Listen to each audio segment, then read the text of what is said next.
There we are. Hi, Mark, and hello, everyone. Welcome back to Open Room. It's another Wednesday and another live show, this time from Malaysia all the way back to my home country, which is the UK. And I'm really happy, Mark, that you have joined us early in the morning from what I hear is a relatively grey Britain to talk about something that's not grey at all, and that is happiness in work, in life, in the world. So welcome. Thank you very much. It's lovely to be with you, Mimi, and all of your listeners. Oh, well, it's such a pleasure. And for everyone listening, Mark and I don't know each other than the fact that we share a passion. Of course, where I come at things from an understanding point of view and an empathetic point of view, which we know often results in joy. Mark's work is specifically around happiness. And we're going to talk about your new book and the work that you're doing. But before we go into exactly what you're doing, let's start with a big question. Why does happiness matter, right? So why is it, Mark, that we are, of course, all searching for it all the time? What does it mean to us as humans? What does it mean to the world? And why have you made it your work to create more of it? Well, I need to go back quite a long way to when I joined the John Lewis Partnership as a graduate trainee in 1982. I'm really that old.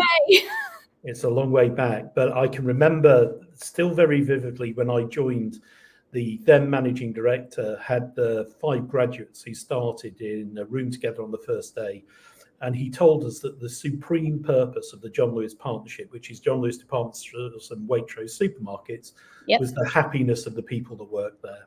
Oh. And the guy that founded John Lewis about 100 years ago now, he had this really simple idea, Mimi. He thought that if my people are happy, they're going to stay longer. I won't have to recruit new people. They're going to take less sick absence. They're going to be happier in their jobs. They're going to give my customers better service.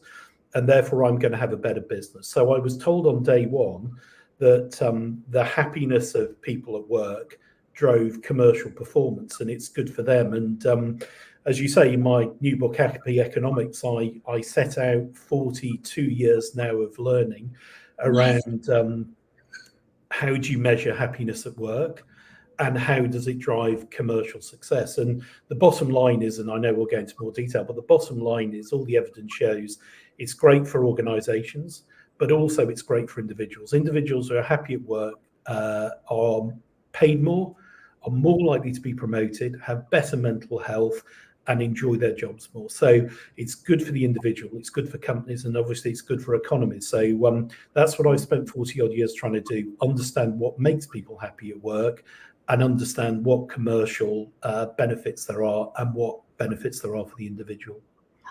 I mean, phenomenal work. I actually wrote a piece, the beginning of a piece yesterday, talking about the difference between happiness and joy in the workplace, and did it exist and why does it exist? Mark, do you think, we don't want to talk about, John Lewis for an entire show, but for anyone listening and that doesn't know them, they are a very kind of respected, well-known, well-loved brand in the UK. As Mark said, they have a large department store. They have a very upmarket, beautifully crafted supermarket chain as well. Do they still believe that? Was that something that kind of lived and died in the 80s, or does that carry on till today? Is this something that they and other companies have managed to sustain into the times that we're in now? No, they still believe it. It's still the principal goal in their constitution. So they have a written constitution as a business. And rule number 1 is that the supreme purpose of the organization is the happiness of the people that work there. And they believe that if they think about their employees and their employees' happiness, from that flows a whole host of commercial advantages. And that's the way it's proved. I mean, they've been consistently successful. There are other people. Richard Branson, with his Virgin brands, has always said, I put my employees first, because if I put them first, then they'll put the customer first. So there are lots of examples of companies that have a very strong ethos around really looking to understand their employees and make sure that they're happy in the jobs that they do. I mean, I feel already that we could stay here all evening. Ruslana, thank you. Hello and welcome. Mark, given the kind of obviousness of what you just said, right? Happy people do better in work, in life, in results. Why do we need to talk about it? Why is it that Richard Branson and the John Lewis Partnership are actually in the minority today? Why is it that we have to actually convince people about the value of happiness? What has happened from your point of view? Or maybe it was never there, but tell us what you think. Well, I think that most businesses look at a whole host of things on their score sheets. They'll look at sales, they'll look at productivity, they'll look at cash flow. And so they always tend to revert at board meetings to those numerical measures of success. What I've tried to do is to find a way of measuring happiness at work, which we do at WorkL. And we've got data now on 100,000 organizations, 10,000 people a week come and take our Happy at Work test for free on WorkL. So we measure it and we can give people data. And when people have data, they can do something about it. So my view is that boards haven't really thought about how do we measure this and then how do we look to improve it is number one. And then if they have thought about it, it's always been quite nebulous. And what I've tried to do in 40 years is to move it away from being nebulous into something that's truly measurable.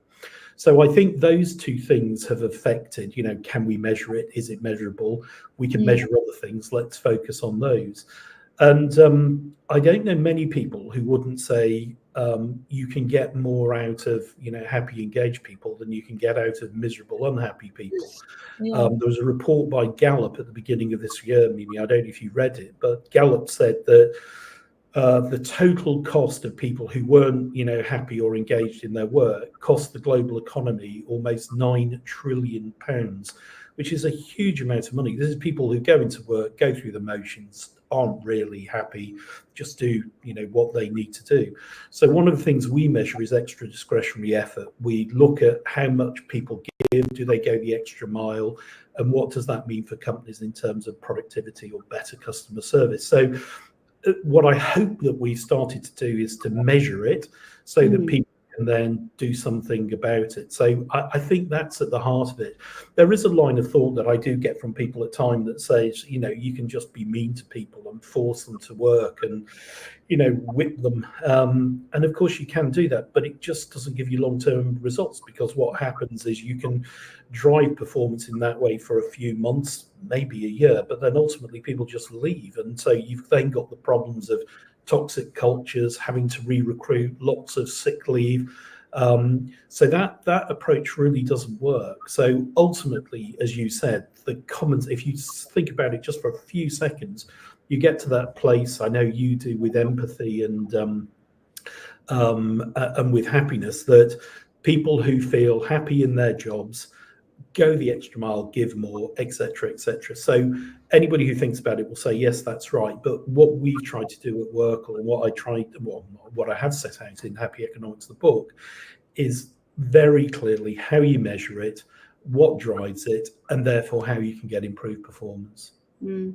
I love that you quoted that Gallup data, because, and I'm going to send it to you after this, because you and I are even more aligned than we knew before. The first slide of all of my keynotes at the moment is, ladies and gentlemen, we have an $8.8 trillion gap, for that exact reason, and I think when you look through that Gallup data, and I love Gallup. I feel like I should, they should probably pay me, right, just to tell everyone how much I love their data.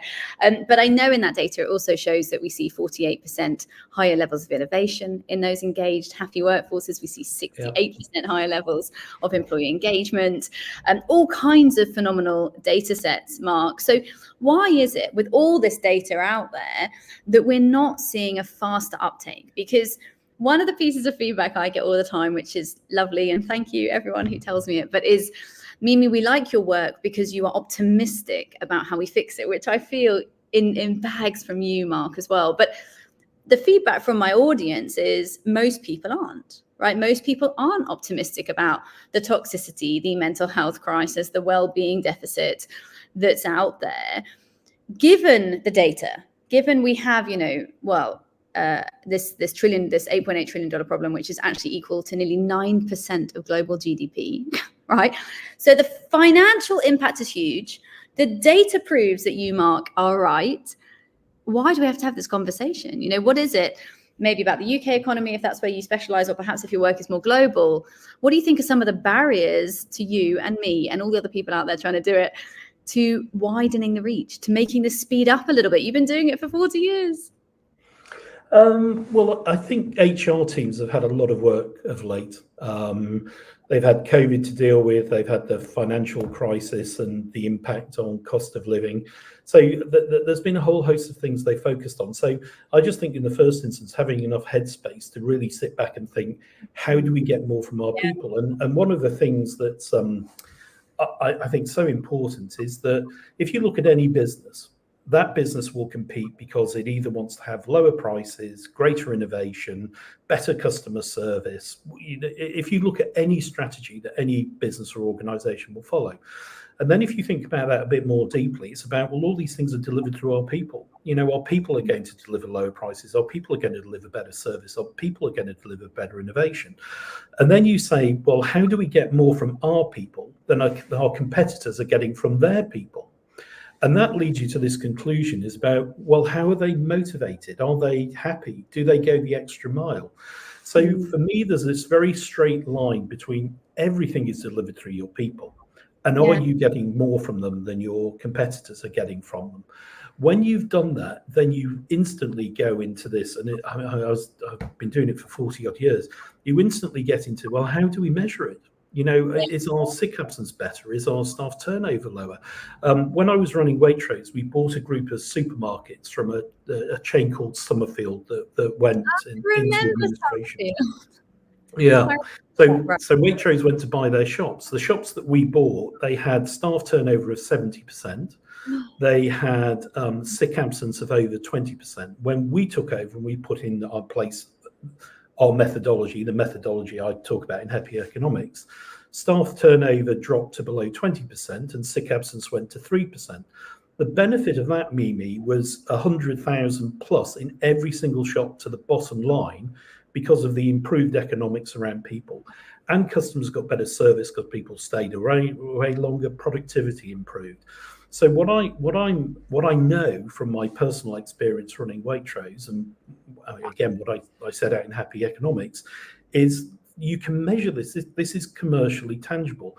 I just hope that people see that. If your listeners go to WorkL and they go to the world's happiest workplace list, they'll see 100,000 organizations on it. And for every organization, they'll see a happiness score from the employees that work there. They'll see flight risk, the percentage of people who are leaving. They'll see inclusion index. They'll see a well-being risk index. And that's all to help individuals and businesses focus on happiness. How happy are our people? What's the commercial advantage? We now work in the Philippines with Business World to run their best places to work in the Philippines. We also do that in Australia with the Australian, and we'll be working with more newspaper groups across Asia Pac to do that. We're also in South Africa. We work with Sunday Times in South Africa. We work with the Collage Times in the UAE, which is a fantastic relationship. We work with the Sunday Times in the United Kingdom. We do the same in Ireland. So increasingly now we're working with newspapers around the world to give organizations a way to enter an award scheme at very low cost, get great data, and be recognized as great places to work. So a bit like you, I'm an optimist, and I believe in the carrot, not the stick. I mean, what I want to try to do is to show people who are the happiest places, which are the companies, which organizations are happiest to work in. And then on WorkL, we link 5 million jobs to those 100,000 companies that are the happiest to work in. So we say, go and work here. People who work here are really happy. So by doing that and incentivizing happiness, so it's the reverse of Glassdoor, where you go on to say how terrible it is to work here. Yeah, I love that. We're the opposite. You should be really happy working here. So the work that you and I are doing is about encouraging people to do the right thing, and you just have to repeat things over and over again. People see the point, but they forget it. They're busy in their lives. They've got other things to do. But what you and I have got to do is repeat it again and again and again until people say, yeah, it is right, and these people want to help us, and they're giving us the data, and they want to amplify what a great company we are, and this is how they're doing it. So yeah, endless repetition, I'm afraid, Mimi, is the only answer to us. I'm ready, Mark. I'm ready. Empathy. Right, over and over. I wanted to say hello to a few people in the audience because I see some real sort of support there. Thank you for joining, and I'm glad you're enjoying the content. And Magda was just adding in there to elevate on one of the points we talked about just 5 or 6 minutes ago, which is that shifting the mindset from problem to that opportunity, right? The opportunity for happier staff, lower absenteeism, more retention is a game changer, and so much of that is about mindset.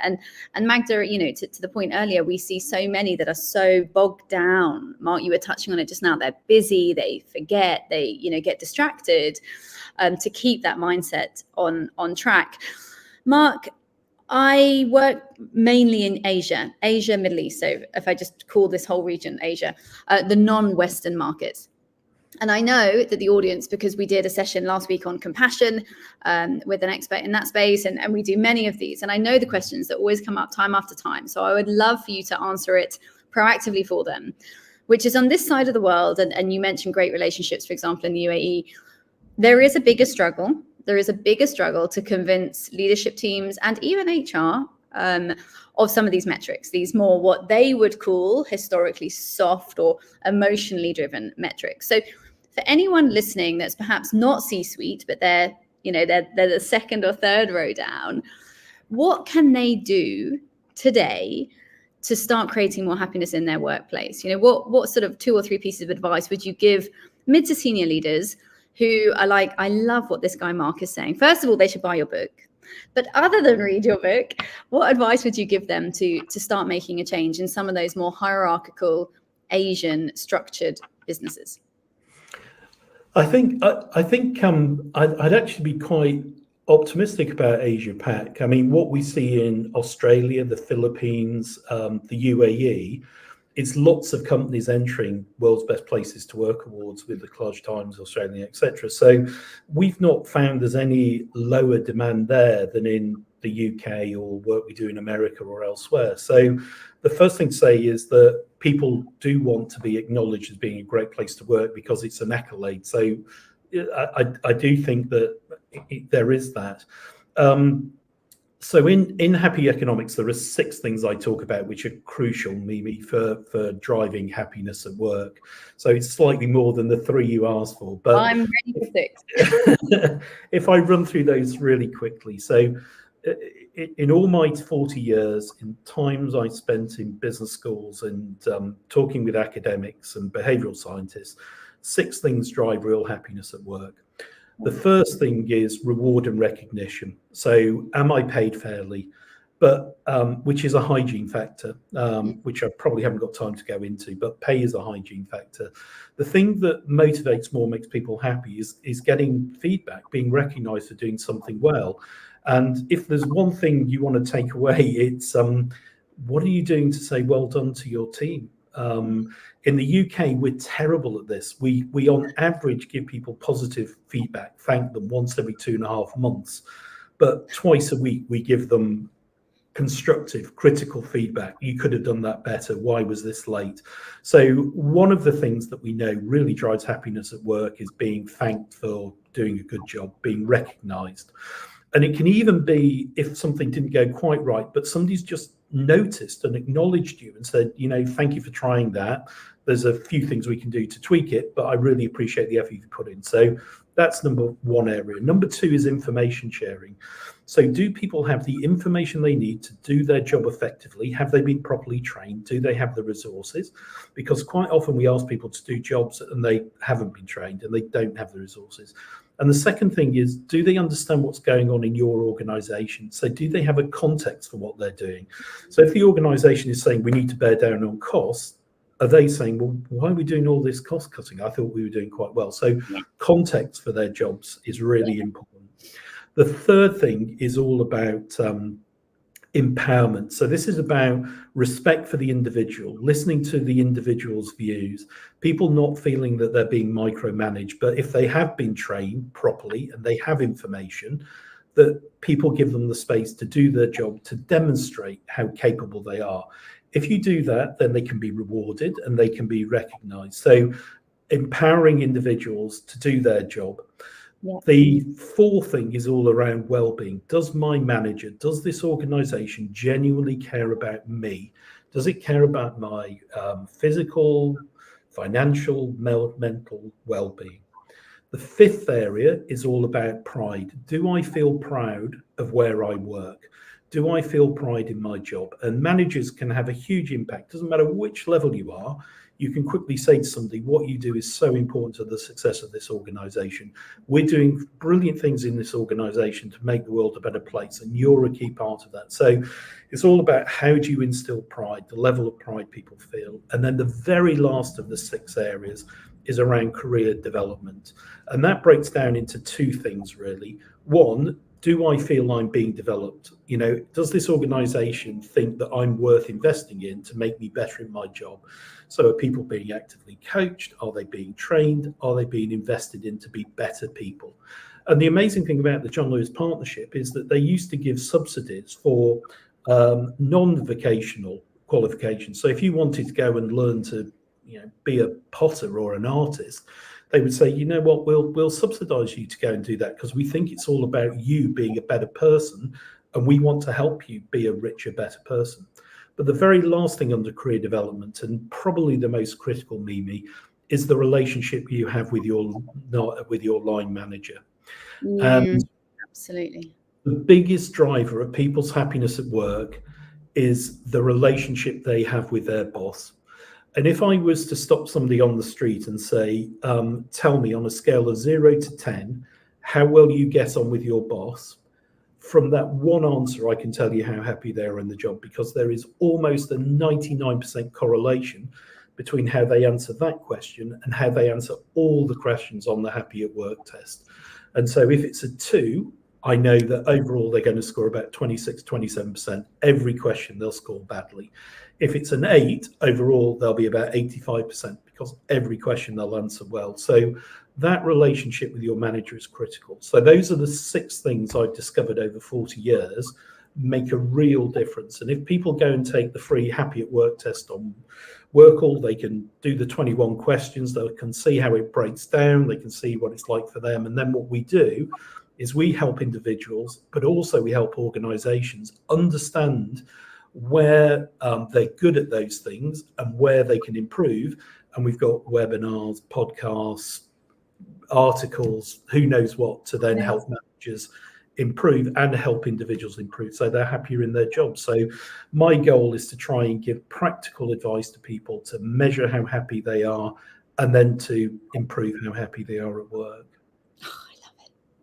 I'm just going to ask Vinery, who is my phenomenal team member, to get the link for that from the WorkL site so we can put that up and people can take that. But while she's having a look, I want to comment and question on your 6.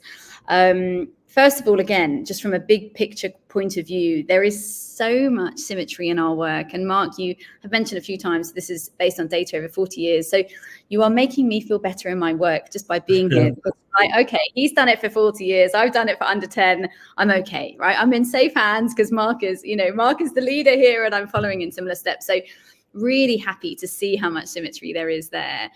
Couple of things. The first thing I wanted to say was I love that the word thank you basically was your number 1, because I can't tell you how many times a week I say to people that I think that probably the 2 most powerful words in any language, whether it's 1 word, 2 words, or 3 words, depending on the language you speak, is thank you, right? Is just that recognition or acknowledgement that you did something, So, thank you for saying that.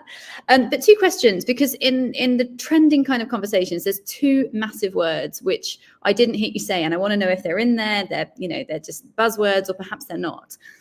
The first is purpose. You talked about pride, but of course, the rhetoric out there in the world for all of us is, what's your purpose? Have you found it? I found mine, but most people are still looking. So first question is, does purpose have a role? Is it the same as pride? And the second is inclusion, because the idea of kind of inclusion or belonging, also, I'm not sure it was in the 6. So those 2 things I'd love to hear your thoughts on. Yeah, so we measure both of those. So inclusion is within empowerment. So we have an inclusivity index. So if you go to the site and you look up, whatever company, you'll see how they score on our inclusivity index. And we measure the minority groups and the majority groups and how those groups score against each other to make sure that people within the business feel included. And the things that we do to look at inclusion are my views heard? Am I listened to? Am I treated with respect in this organization? So there's a number of questions we ask which are all about do I feel included in this organization? So that's the first one. And yes, I mean, for me, measuring pride and purpose are the same.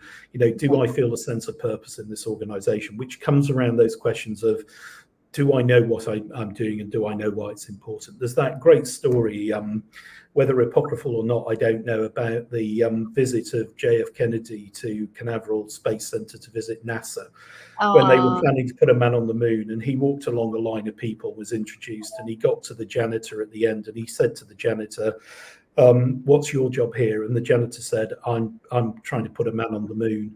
And whether it's true or not, I don't know, but it's a great story. It just shows how organizations can do things to make everybody feel part of the mission. And great organizations do that. And if great organizations can do that, individuals do feel genuinely proud to be part. So I tend to talk more about pride, because I think that for most people in work, saying, do you feel proud of where you work? Would you recommend your friends to come and work here, etc.? Those kind of questions are easier for people to answer than do you have a sense of purpose? But really what we're going through is, do you have a sense of purpose? Mm-hmm. Thank you. And I totally agree with that last point, by the way. I think I often write about it on LinkedIn as well, that this concept of I must find my purpose is a lot, right? It's a lot for people. And I think we are creating a generation of people, and I mean cross-generation really, just a time is probably a better word than generation, a time of people in the workplace where everyone from their 60s down to their 20s feel this huge weight that they're supposed to have a purpose, right? And that purpose is supposed to be as big as everybody else's. So I actually really appreciate that shift to pride, because like you said, it's much more tangible. Do I feel proud or not? It's far more easy for me to acknowledge and consider than do I feel like I'm delivering my life's purpose, which, social media is alive with. I'm conscious of your time, Mark, but I want to touch on one more thing, which is around this idea of belonging. And obviously I've understood from what you said there that you are measuring inclusion, and therefore higher levels of inclusion do equal higher levels of happiness. In the, let's say, mental health crisis that we're working within, everywhere from emotional health to mental health to physical well-being in the workplace, there is a move towards the me, the I, right? And that's a very popular move. So the media, magazines, newspapers, social media, there's a lot of talk about you should protect your emotional health and your state of mind and your needs, and what all of this you as in me, right? I understand why. You're going to hear all the time people say you must understand yourself first before you understand others. You must care for yourself first before you can care for others. You must take the oxygen mask before you share it with others. I understand logically, but Mark, I have a question, because I'm a little concerned that we're creating a generation, and again, this is across ages, just a generation in time, that it is all about me, and yet we are pro-social animals. And as your data is showing, when we have belonging, when we are together, when we are included, when we feel proud in the group, we are happier, we do better. So what's your thoughts on this increasingly me, I world? For a species that the data shows we do better when we're in the we than we are when we're in the me. What do you think?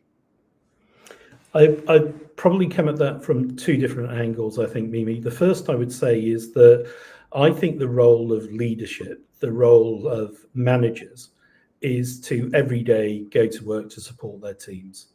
So do I care for my team? Do I care for their well-being? Do I care for their development? Do I want them to feel involved? So I've always felt that as a leader, the onus was on me to look after my team, not my team to look after me. And if you have that mindset, you come at it from the point of view that people are going to be nourished and nurtured by you, and that's going to make it better for an organization. So leaders who do that, in my opinion, always get better results from their team. That's the first thing. So that feeds that sense of belonging. I think the other thing, and this is this is a much bigger point. I mean, there are two prominent economic systems in the world: capitalism and socialism. In capitalism, capital looks to, at its worst, exploit labor for the benefit of the shareholders. In socialism at its worst, it's all about the collective, so everybody gets paid the same because everybody's the same. The reality is that no two people are the same. People are worth different amounts for the work that they do. And so neither of those systems really prioritizes the individual and what's best for the individual. And if you look at our business organizational structures, they tend to be quite paternalistic. We'll decide what you do, where you go. I'm a great believer in trying to give individuals agency and control over their lives, because I think it's only when we have control and agency can we be truly happy. And in the workplace, to be honest, we've not really done that. We don't make it easy for people to develop themselves. So what I'm trying to do at WorkL is to help managers understand what they can do to develop their teams, to the first point, which is if you care for your people, they're going to give you a lot back in return and you're going to do better. So it's a reverse way of being selfish about your own development and progression. Yeah. But then for people in the workplace, if you're truly unhappy in your job, then you need to do something about it. You need to think about what's making me unhappy. What advice can I get to be happier, which is why I set up WorkL, to give people advice so they're happier in the jobs and can give more. But then if you're really unhappy, if you're in the wrong organization culturally, or you're just doing the wrong job, you need to move. You shouldn't stay in a job underperforming because you're either in the wrong culture or the wrong place. And so my view is that really enlightened HR directors help those that don't fit move on with their full support and encouragement.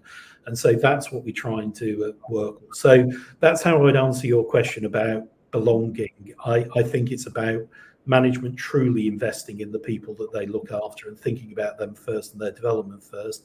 And then secondly, I think it's about individuals taking agency. So I would encourage them to think about, am I happy in this job? And if I'm not, what am I going to do about it? In my generation, there were many people who went to do a job and thought, work's work, it should be terrible. I'm just going to put up with a whole host of rubbish for my entire working life because that's what it should be like. It should not be like that.